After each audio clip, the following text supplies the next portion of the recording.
자, 여러분 안녕하십니까? 네, 다시 한번 일산 제자 그리스도 교회 주일 예배 오신 여러분들을 다시 한번 환영합니다. 오늘은 어제 틴 수련회에서 나눴던 말씀인데 그걸 제가 성인 버전으로 바꿨어요.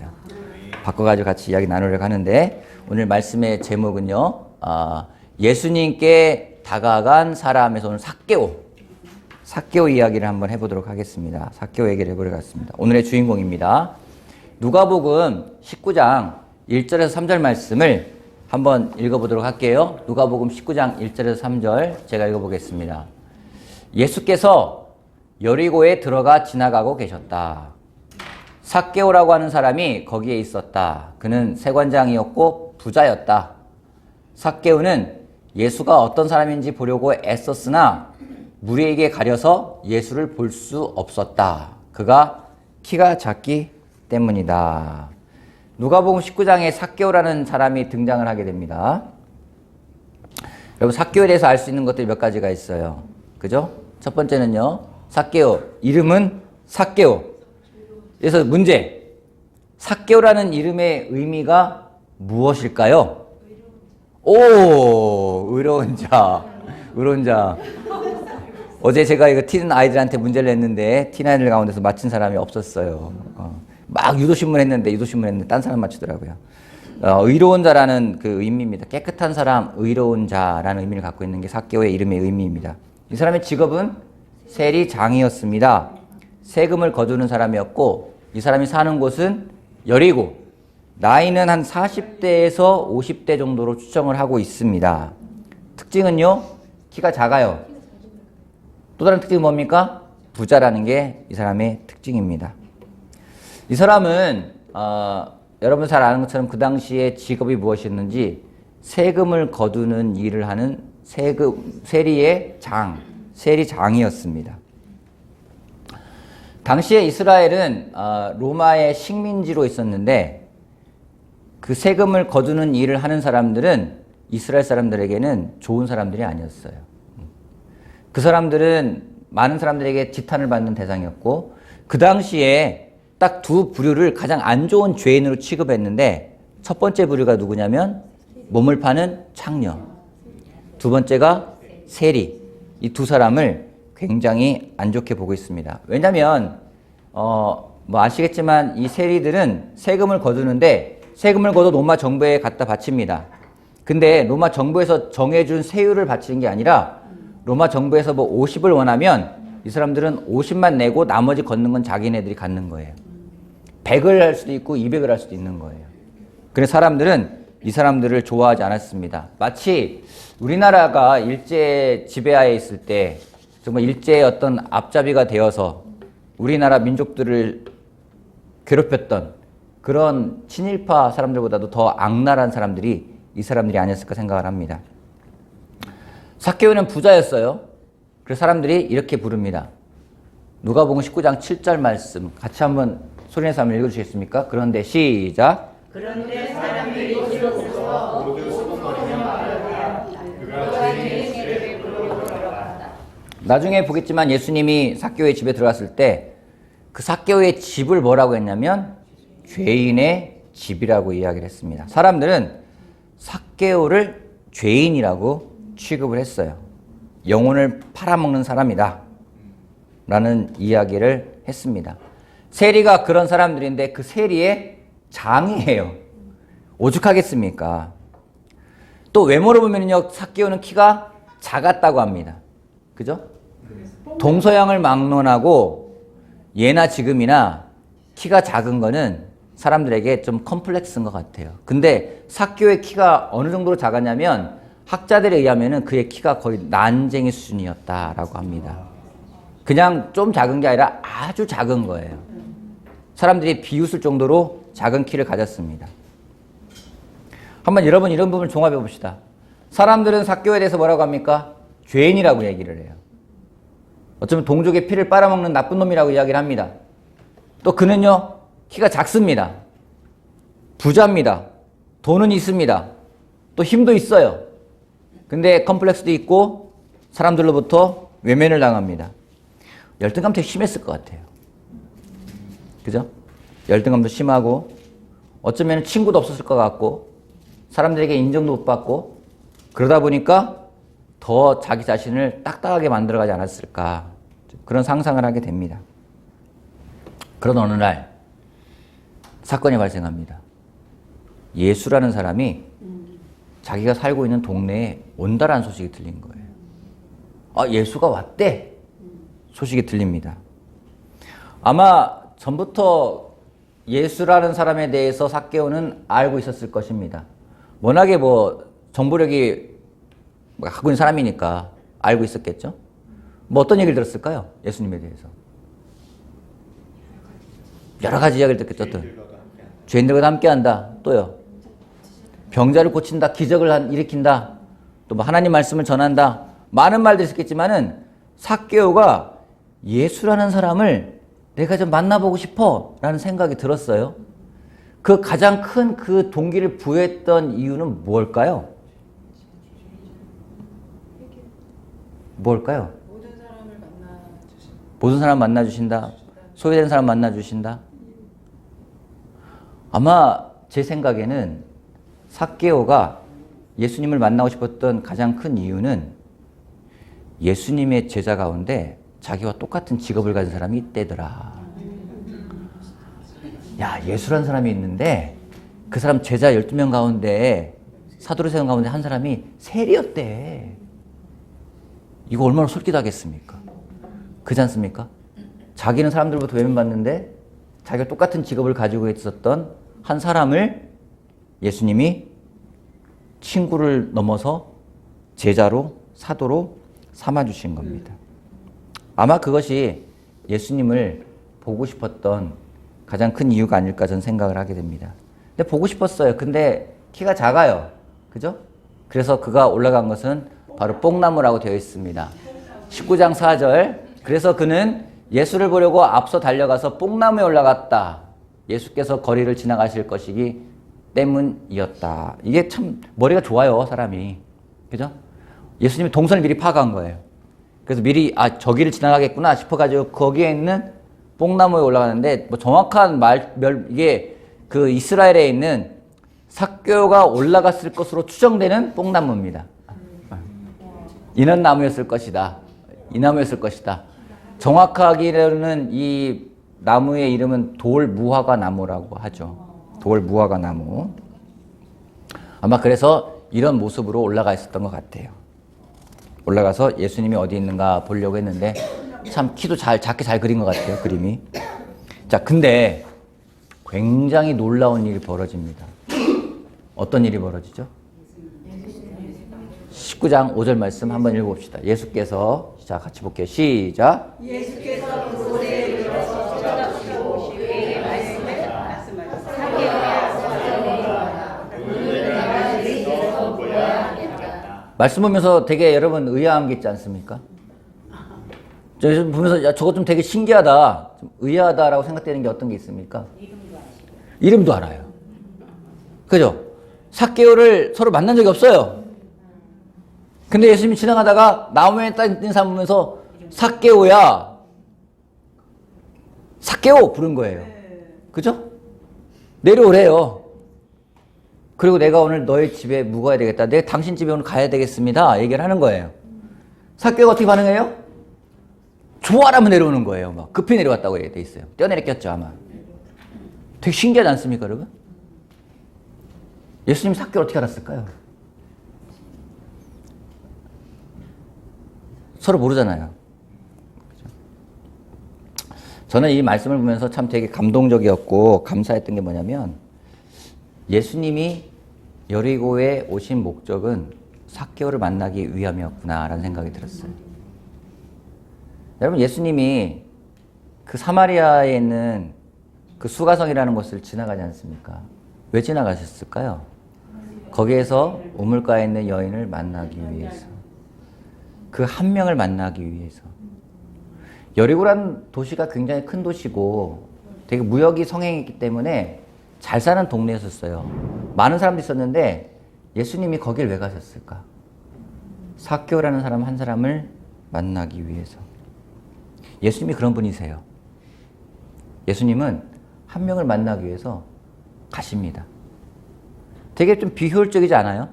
좀 많은 사람들 모아놓고 한꺼번에 많은 이야기를 전하면서 하면 좋을 텐데 정말 어쩌면 외면당하고 보잘것없고 사람들로부터 지탄받는 그 한 사람을 위해서 예수님이 찾아가신다라는 겁니다.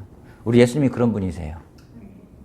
한 명 한 명을 소중하게 생각하고 한 명 한 명을 귀하게 여기시는 분이라는 겁니다. 그렇다면 여러분, 예수님이 오늘 여러분에게 개인적으로 관심이 있을까요? 네. 뭐 여러 가지 여러 사람 중에서 뭐 섞여 있으니까 뭐 그 중에 같이 묻어가는 거지 이런 생각 드십니까? 네. 여러분, 예수님은요 한 명 한 명하고 다 관계를 맺기를 원하신다라는 거예요. 한 명 한 명하고. 어찌되었든 예수님은 삭개오 집에 가게 되고 삭개오 집 좋았겠죠? 그죠? 집에 가가지고 같이 지냅니다. 여기서 두 번째 한번 상상해 보세요. 예수님은 삭개오의 집에 가서 무엇을 하셨을까요? 식사했을 거다. 또 밥 먹었겠죠. 또 기도하셨을 것이고 또 말씀을 나누셨을 거. 그죠? 뭘 했는지 모르겠어요. 하지만 그 시간이 뭐 거룩하고 진지하고 막 근엄한 시간이었을까요? 예수님은 그런 분이 아니세요. 예수님은 웃고 떠들고 되게 유머러스하고, 여러분 성경 곳곳에 보면요 예수님이 되게 유머러스한 부분이 많이 나와요. 제자들 별명 지어주는 것도 그렇고 뭐 이렇게 사람들한테 조크를 던지면서 자기를 공격하는 사람에게 다시 질문을 던지면서 공격하시기도 하고 받아치기도 하고 하시면서 되게 유머러스하신 분이세요. 되게 재밌는 시간을 보냈을 것 같아요. 사람들은 이 모습을 어떻게 봤냐면은 좋지 않게 보았어요. 그런데 사람들은 이것을 보고서 모두 수근거리 말하였다. 그가 죄인의 집에 묵으려고 들어갔다. 사람들은 예수님과는 다른 관점을 가져갑니다. 근데 또 사건이 발생해요. 무슨 사건입니까? 갑자기 잘 먹고 잘 이야기하고 뭐 말씀을 전했는지 뭔지 모르겠지만은 삭개오가 벌떡 일어나가지고 갑자기 고백을 합니다. 어떤 고백이죠? 같이 볼게요. 누가복음 19장 18절 말씀. 삭개오가 일어서서 주님께 말하였다. 주님 보십시오. 내 소유의 절반을 가난한 사람들에게 주겠습니다. 또 내가 누구에게서 강제로 빼앗은 것이 있으면 4배로 하여 갚아주겠습니다. 갑자기 삭개오가 밥 먹는지 뭐 이야기하는지 모르겠지만 일어나가지고 이야기하는 거예요.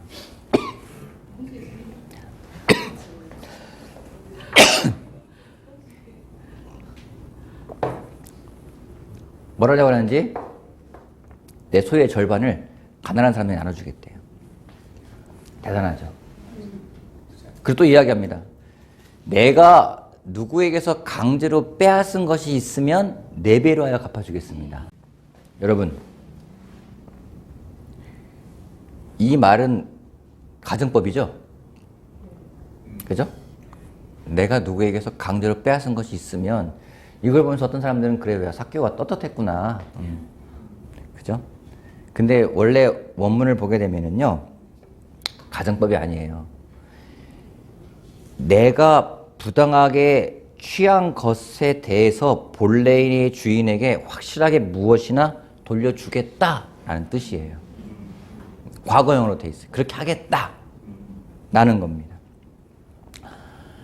이 고백이 왜 놀라운 고백이냐면요. 이것은요, 이스라엘 사람들에게 이스라엘 사람이 죄를 지었을 때에 어떻게 해야 되는지 모세의 율법에 나와 있는 부분이에요.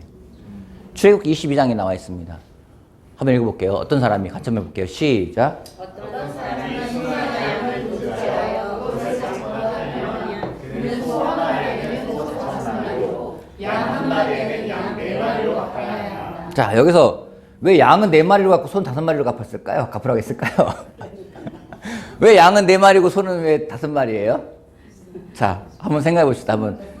손은 더 비싸서? 비슷했어요. 학자들의 생각은 뭐냐면은 손은 노동력이잖아요. 노동력. 그죠? 귀하니까 손은 5배로, 양은 4배로 갚겠다는데, 아까 삭개오가 뭐라고 했습니까? 4배로 갚겠다라는 거예요. 이건 뭐냐면 내가 율법에서 지은 죄에 대해서 고백을 하는 겁니다. 내가 죄인입니다. 내가 죄를 지었습니다. 그러기에 내가 거기에 마땅한 대가를 치르겠습니다. 라고 삭개오가 이야기를 하고 있는 겁니다. 한번 생각해 봅시다. 도대체 예수님이 삭개오의 집에서 삭개오에게 뭐라고 했기에 삭개오는 저런 고백을 했을까요? 예수님이 삭개오의 집에서 삭개오하고 뭐 했을까요? 삭개오만 있었을까요? 제자들도 있었고 가족도 있었고 뭐 삭개오가 자기 지인들 해봐야 셀이겠죠. 초대했겠죠. 초대해서 같이 먹고 마시고 예수님이 하신 것은 거기에서 삭개오에게 너 죄인이야 너 회개해 이런 말 했을까요? 안 나와 있어요 성경에. 그죠? 사람들은 오히려 예수님이 그랬다면 사람들이 오히려 통쾌했을 것 같아요. 그죠? 예수님이 거기 가가지고 삭개오한테 막 야단쳤으면은 역시 저 사람은 난 사람이야 이렇게 생각했겠지만 사람들이 야 죄인의 집에 묵으러 갔어? 이걸 봤을 때 예수님의 그런 모습은 보여주지가 않습니다. 여러분이 삭개오 집에 갔으면 뭐라고 했을 것 같아요? 너는 내 죄를 알렸다 막 이랬을 것 같아요.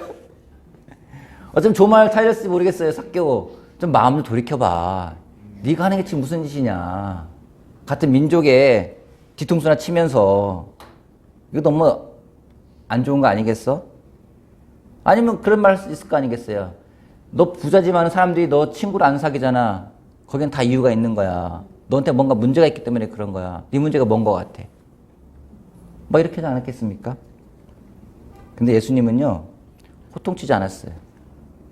그냥 먹고 마시고 웃고 떠들고 뭐가 되어주신 겁니까? 친구가 되어주셨어요. 친구가. 예수님이 왜 그렇게 할 수 있었을까요? 왜 그렇게 할 수 있었을까요? 19장 10절에 이런 말씀이 있습니다. 인자는 잃은 것을 찾아 구원하러 왔다. 그러면 삭개오는 예수님에게 어떤 존재였습니까? 잃어버렸던 존재. 쓸모없는 존재가 아니라 필요했고 유용했고 소중했는데 잃어버렸던 존재였어요. 여러분 잃어버릴 때 어떤 거는 잃어버려도 안 찾죠? 어떤 거 안 찾습니까? 별 쓸모없는 거, 뭐 있으나 마나한 거 안 찾아요. 근데 예수님이 삭개오에게 뭐라 하냐면은 잃어버린 자를 찾아 구원하려 왔다. 예수님에게 삭개오는 그런 존재였던 거예요. 삭개오가 그냥 있으나 마나한 존재 아니면은 이 시대의 악 이게 아니라 삭개오는 예수님에게 있어서 귀중하고 소중한 잃어버린 존재였다는 겁니다. 예수님이 보시는 관점이 그런 거였어요. 예수님은 항상 그렇게 보십니다. 오늘 예수님이 여러분 뭐라고 할 것 같아요? 예수님은 그런 분이세요. 저는 그 생각 들었어요. 때로는 예수님 만나는 게 하나님 만나는 게 두렵고 무섭잖아요. 뭔가 이렇게 벌 받을 것 같고 심판 받을 것 같고. 근데 제가 여러분 주중 예배 때 여러분과 같이 나누고 싶은 주제가 가짜 하나님이 많이 있어요. 뭐냐면 막 무섭고 공포스럽고 우리 벌만 줄 것 같고 심판할 것 같고 막 그런 느낌이 있잖아요. 그래서 무서워가지고 하나님을 믿어야 될 것 같고 무서워서 실천을 따라야 될 것 같고 지옥 가기 싫으니까 해야 될 것 같고 막 그런 느낌 들 때가 있잖아요. 그래서 예수님이요 사람들을 만났을 때 그렇게 대하지 않으셨어요. 어떤 사람 만나더라도 너 죄인이야 너 회개해야 돼 이렇게 말하신 경우가 대놓고 말씀하신 경우가 없어요. 그죠? 그죠? 누구한테 그랬습니까? 하다못해 그 죄를 지었던 그 사람들한테 와가지고 내가 죄인이야 내가 정말로 못 쓸 사람이야 라고 왔을 때는 너 그렇지 않아라고 했어요. 대신에 난 떳떳해 난 괜찮은 사람이었을 때는 넌 네 죄를 네가 알렸다 했었어요. 그죠? 예수님이 그런 분이라는 거죠. 그 사람에게 있어서 좋은 걸 끄집어내는 분이신 거예요. 사탄은 어떻습니까? 사탄은 고소해요. 고발해요. 고발은 뭘 갖고 고발합니까? 사회에서. 그 사람의 약점, 죄, 잘못된 거라 생각될 때는 고소하고 고발을 합니다. 그러게 성경에서 사탄은 고소하는 자라고 표현하고 있습니다. 거짓말한다고 얘기를 하고 있어요. 그 사람의 단점, 약점, 잘못된 것만 보면서 그것들을 계속해서 부추기고 강조하는 것이 사탄이 하는 일입니다. 여러분은 오늘 여러분 주변에 있는 사람의 무엇을 보고 계십니까? 예수님 같은 모습으로 관점으로 보고 있습니까? 아니면 사탄의 관점으로 보고 있습니까? 예수님은 항상 그렇게 사람들을 대하셨어요. 시몬. 여러분, 시몬, 베드로의 성격이 어땠을 것 같아요? 성격에 한번 안 좋은 점 한번 얘기해 봅시다. 뭐 좋은 점 별로 없는 것 같죠? 그냥 안 좋은 점 얘기가 아니라, 그죠? 어떻습니까? 즉흥적이다. 감정적이다. 다혈질이다. 뭐 좋은 게 있습니까? 감정의 기복이 심하다. 뭐 별로 좋지 않잖아요. 근데 예수님 뭐라고 했어요? 베드로 보고. 그 시몬 보고. 너는 반석이야. 야고보요. 목소리 컸던 것 같아요. 그죠? 또 시끄럽게 많이 떠드는 것 같아요. 학자들에 의하면 야고보는 말도 많고 목소리도 컸던 것 같아요. 여러분 주변에 그런 사람 있습니까? 말도 많고 목소리 큰 사람. 여러분 그럼 뭐라고 합니까? 그 사람에게. 야, 좀 조용 좀 해. 이러잖아요. 그죠? 너 입 좀 다물고 있어. 이러잖아요. 근데 예수님 뭐라고 했어요? 그 사람에게? 우레의 아들. 너 천둥의 아들이다. 오늘 말로 말하면은 토르. 넌 토르 같은 사람이야. 이렇게 말하는 거예요. 예수님은 우리를 보면서 그렇게 보십니다. 우리의 약점이나 우리의 문제를 보는 것이 아니라 우리의 강점과 우리의 좋은 점을 보면서 격려해 주십니다. 이 성경 말씀을 공부를 하는데 저한테 굉장히 좋았어요. 저한테 굉장한 안정감을 줬어요. 왜냐면은 여기 올드 크리스찬들은 많이 경험했겠지만 우리가 예전에 사람들을 도울 때 그 사람을 돕는다는 이유 하나만으로 거의 죄인으로 만들죠. 네 죄를 네가 알렸다 그러잖아요. 그죠? 눈물을 흘려야지만 그 시간 보내는 게 끝났어요. 왠지 그 사람의 마음을 깨야 돼 라고 들어가면서 시작했던 게 뭡니까? 막 죄를 막 네가 얼마나 악한 사람인지 알아? 성경을 보여주면서 네가 예수님 십자가에 못 박은 사람이야 라고 막 이야기를 해요. 근데 예수님이 정말로 십자가 달려 돌아가신 다음에 나타나가지고 니네가 다 못 박은 사람들이야 라고 한 사람은 아무도 없어요. 막 뭔가 그 고통을 느끼면서 내가 죄인이야, 내가 잘못된 사람이야 라고 하면서 내 마음을 깨기를 그런 방향으로 사람들을 도와줬던 적이 많이 있습니다. 나쁜 동기는 아니에요. 또 어떤 부분은 도움이 된 부분도 있습니다. 근데 성경을 공부하다 보니까요, 예수님이 사람들을 도와줬던 방식은 그런 방식이 아니더라고요. 그 어느 누구에게도 죄책감을 주지 않으셨어요. 그 어느 누구에게도 그 사람의 잘못된 점을 막 부각시키면서 너는 이러이러서 안 되는 사람이야 라고 하지 않았다라는 겁니다. 예수님 부활하셨어요. 부활하신 다음에 제자들에게 나타났습니다. 여러분이랑 무슨 말씀 하겠습니까? 마지막으로 여러분 할 말 있으면 무슨 말 하고 세상을 떠나겠습니까? 너 죄짓지 말아라. 너 음란함에 빠지지 말아라. 거짓말하지 말아라. 속이지 말아라. 어쩌면 하지 말아야 될 것들에 대해서 말씀할 수 있었는데 예수님이 하신 건 뭐냐면은 하나님의 나라가 어떤 나라인지, 너희들이 얼마나 앞으로 능력 있는 사람이 될지, 성령이 너에게 임하면은 너희들이 정말로 권능을 받아가지고 온 세상에 하나님 말씀을 전할 사람들이 될 거야 라고 하면서 오히려 비전을 심어주신 게 바로 예수님이 하신 방법입니다. 여러분 진짜 회개라는 게 있잖아요. 회개는 언제 할 수 있을까요? 여러분 돌이켜 보십시오. 여러분이 진짜로 여러분 삶의 변화를 가져왔던 그 회개는 언제 일어났나요? 내가 죄인임을 깨달았을 때 또요. 거기서 끝날 때? 그쵸. 진짜 회개는요, 은혜를 알 때 회개할 수 있는 거예요. 내가 잘못된 놈이지, 이건 내가 안 좋은 거지, 바꿔야지, 이건 남에게 상처를 주는 거지, 그걸로 바뀌는 데는 한계가 있더라고요. 그걸로 바뀌는 건 한계가 있어요. 근데 은혜를 알고 은혜를 통해서 바뀔 때는요, 사람이 완전히 달라지는 것을 보게 됩니다. 행동이 달라지는 게 아니에요. 마음이 달라져요. 여러분 부모님을 보더라도요, 그런 걸 느낄 때가 있어요. 부모님이 참 은혜가 놀라웠구나 할 때는 부모님에 대한 태도가 달라지거든요. 근데 내가 효도해야지, 자식으로서 도리를 해야지, 이렇게 하다 보면 지치더라고요. 교회에서 섬기는 것도 마찬가지예요.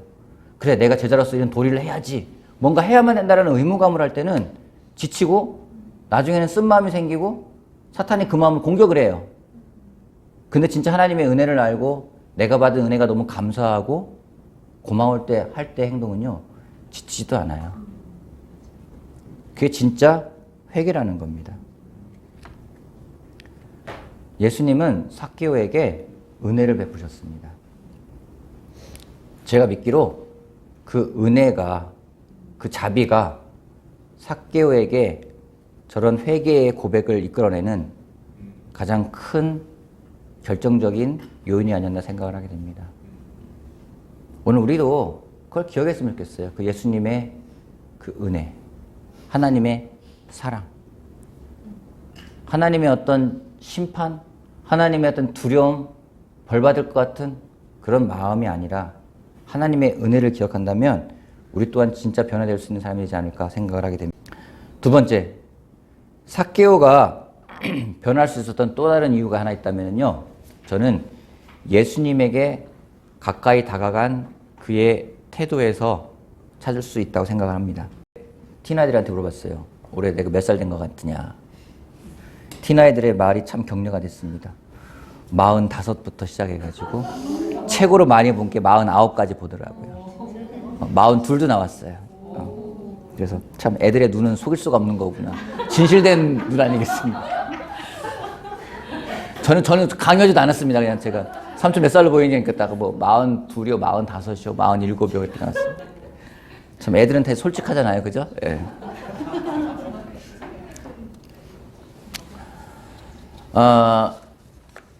올해 이제 54입니다. 54입니다. 4시 되는데, 여러분 저보다 더 많이 사신 분들도 있겠지만은, 지금까지 살아오면서 깨달은 게 뭔지 아십니까? 깨달은 것 중에 한 가지 뭐냐면, 인생의 문제는 무엇을 가까이 하느냐의 문제이다. 어머님이 고개를 맞다고 하니까 맞는 것 같습니다. 모든 인생의 문제는 무엇을 가까이 하느냐의 문제라는 생각이 들었어요. 같은 땅이지만 햇볕을 가까이 하는 땅은 식물이 잘 자라고 사람들이 또 좋아하는 땅이 됩니다. 그죠? 여러분 여행 갈 때 동남아 가기를 원하잖아요. 따뜻한 나라 가기를 원하잖아요. 근데 햇볕을 멀리하면 얼음만 있고 식물도 자라지 못하는 북극이나 남극이 되어버립니다. 하나님을 가까이 하면 하나님의 영향을 받아서 하나님의 성품이 우리 안에 있을 거예요. 근데 하나님을 멀리하면 그냥 하나님을 멀리하는 게 아니라 대신 가까이 하는 게 생겨요. 사탄을 가까이 하게 될 겁니다. 그럼 거기에서 사탄의 영향을 받을 겁니다. 어제 티나이들하고 그런 이야기를 나눴어요. 여러분들 핸드폰이 없으니까 어떠냐. 그냥 TV 보고 놀아요. 아이들끼리 게임하고 놀아요. 뭐 자기네끼리 이거 섰다는 게임전 있잖아요. 이거 언제 애들이 이거 언제 하겠습니까? 둘러 앉아가지고 뭐 얘기를 해요. 핸드폰이 없으니까. 그래도 놀랍지 않아요? 근데 핸드폰을 주면요 핸드폰만 해요. 그걸 가까이 하니까. 폭력적인 걸 가까이 하고, 여러분 친구 사귈 때 좋은 친구 사귀라고 하잖아요. 모든 부모가 그러잖아요. 왜요? 영향을 받으니까. 우리 인간이 그런 존재예요. 음란한 걸 가까이 하면 사람은 음란한 사람이 될 수밖에 없어요. 못된 짓을 같이 하는 사람들 가까이 하면 못된 짓을 할 수밖에 없어요.